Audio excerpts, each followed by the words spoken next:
এদিকে সাবেক পুলিশ প্রধান বেনজির আহমেদ ও এনবিআরের কর্মকর্তা মতিউর রহমানকে ২১ কর্মদিবসের মধ্যে সব সম্পদের হিসাব দিতে নোটিশ পাঠিয়েছে দুদক। চাওয়া হয়েছে তাদের স্ত্রী সন্তানদের সম্পদের হিসাবও। মতিউর কিভাবে দুদকের অনুসন্ধান থেকে ৪ বার অব্যাহতি পেয়েছেন তাও খতিয়ে দেখা হচ্ছে বলে জানান সংস্থাটির সচিব। এদিকে পুলিশের সাবেক অতিরিক্ত মহাপরিদর্শক শামসুদ্দোহা খন্দকার ও তার স্ত্রীর বিরুদ্ধে প্রায় অর্ধশত কোটি টাকার অবৈধ সম্পদ পেয়ে আদালতে অভিযোগপত্র দিয়েছে দুদক।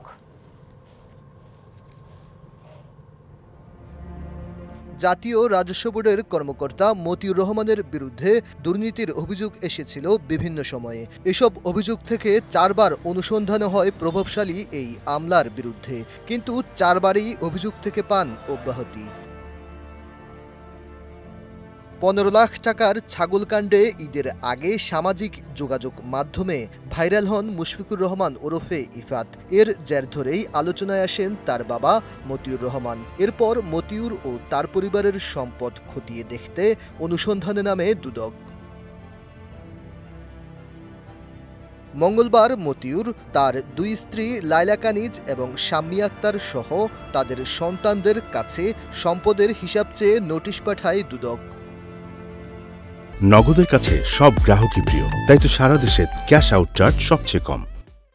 ব্রিফিংয়ে সাংবাদিকদের দুদক সচিব জানান, এর আগে ৪ বার কিভাবে অব্যাহতি পেয়েছেন মতিউর তা খতিয়ে দেখা হবে। নিশ্চয়ই সব রেকর্ডপত্র আমাদের কমিশনে রয়েছে, সবকিছুই খতিয়ে দেখা হবে। এবার নতুন করে একটি অভিযোগ এসেছে, এই অভিযোগের আলোকে অনুসন্ধানকারী টিম অনুসন্ধান করছেন। সুতরাং অনুসন্ধান কার্যক্রম যেহেতু এখনো চলমান আছে, আমরা একটু অপেক্ষা করি। এদিকে সাবেক আইজিপি বেনজির আহমেদ এবং তার স্ত্রী জিশান মির্জা সহ ২ সন্তানের নামেও সম্পদের নোটিশ জারি হয়েছে।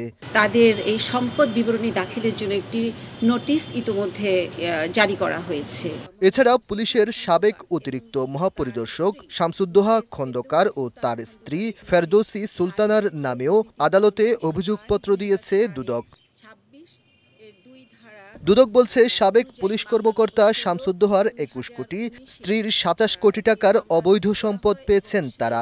শামসুদ্দোহা পুলিশের এআইজির দায়িত্বের পর ২০১১ থেকে ১৫ পর্যন্ত বিআইডব্লিউটি এর চেয়ারম্যান ছিলেন। টাকার সম্পদ গোপন সহ জ্ঞাত আয় বহির্ভূত সম্পদ অর্জন এবং অস্বাভাবিক ব্যাংকিং লেনদেনের প্রমাণ পাওয়া যাওয়ায় কমিশন কর্তৃক চার্জশিট দাখিলের অনুমোদন দেওয়া হয়েছে। কোনো ব্যক্তির দায় বাহিনী নেবে না বলে স্পষ্ট জানিয়েছেন আইজিপি। ব্যক্তির দায় কখনো এর দায় আমরা নেই না। যেভাবে এটা তদন্ত প্রক্রিয়া চলছে, এই তদন্ত প্রক্রিয়া অনুযায়ী এটা নিষ্পত্তি হবে। Aditya Arafat, DBC news, Dhaka.